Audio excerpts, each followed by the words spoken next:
Good morning. It's currently 7:18 a.m., March 1st, 2015, Sunday. I'm Christiana Ellis and I just got up. This is 5 more minutes. And I also just did this a minute ago before I realized that my camera software was set to photo and not video. Um, see, Luna, she's tired too. This is definitely one of those days where I'm going to be going back to bed after I finish this. I was out late at a party. A friend of mine that I met at improv classes is moving out of town, so this was a goodbye party. But one of the things that was interesting about the party was that it was an Aqua dance party theme. And in this, I don't mean like water, I mean like the band Aqua, perhaps best known for their song Barbie Girl. I thought that was a really interesting theme, and I was kind of excited for it just because they have some really fun songs. Barbie Girl, I think, is a good example of a lot of what they do.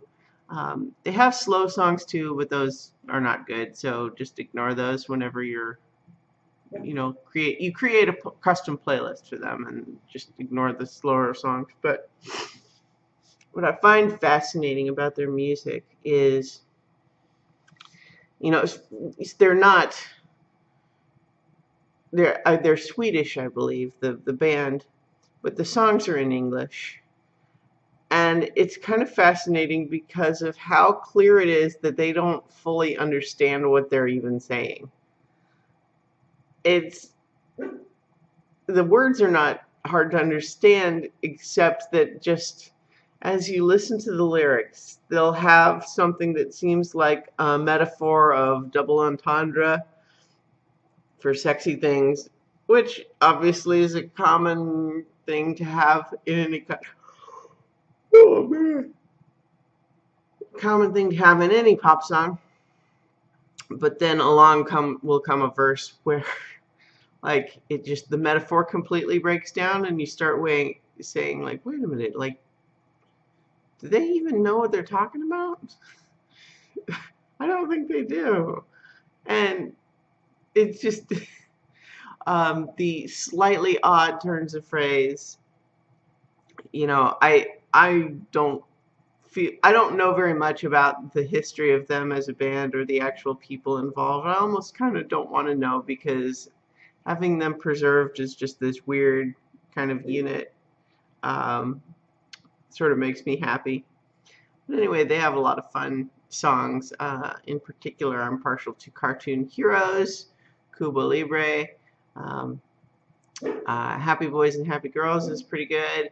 And then My Oh My is a song that I sometimes imagined way back when I was writing Nina Kimberly the Merciless, that if they ever made a movie of it, that My Oh My would be a fun song to have like over the ending credits, because there's kind of a weird thematic similarity. Not that the character singing in My Oh My is really remotely similar to Nina, but almost more like she represents the fantasy cliche version of Nina's situation.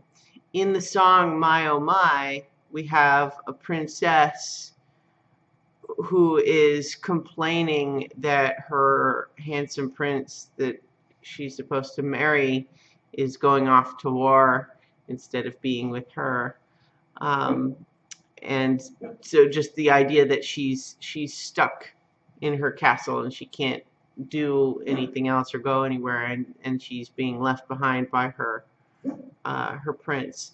And in Nina Kimberly the Merciless, obviously, this is, minor spoilers if you've not read it, but Nina, it finishes the story stuck, in a sense, back at the castle, kind of like she was at the beginning.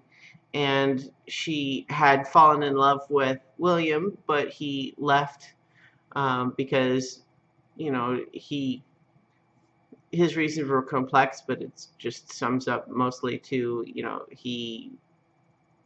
she she awoke a conscience in him, and he felt like he needed to make himself a better person before he could be with her. But also just the element of he didn't know what his place would be if she was there staying with her people. So I thought that My Oh My was kind of fun in that it was a fun song just in general, but also that it represented the sort of traditional fantasy cliche that I'm subverting with Nina, and I thought it was kind of a fun, sort of ironic song choice. But I don't know. That's just something I thought about. So anyway, I'm certainly well over 5 minutes now, so I'll go ahead and let you go for now. But remember, what do you remember? Oh, yes, you can find all my stuff at christianeellis.com, and I will talk to you tomorrow for 5 more minutes, and then Luna and I are going to go back to bed. Isn't that right, Luna? Yes, it's right. You're a good girl.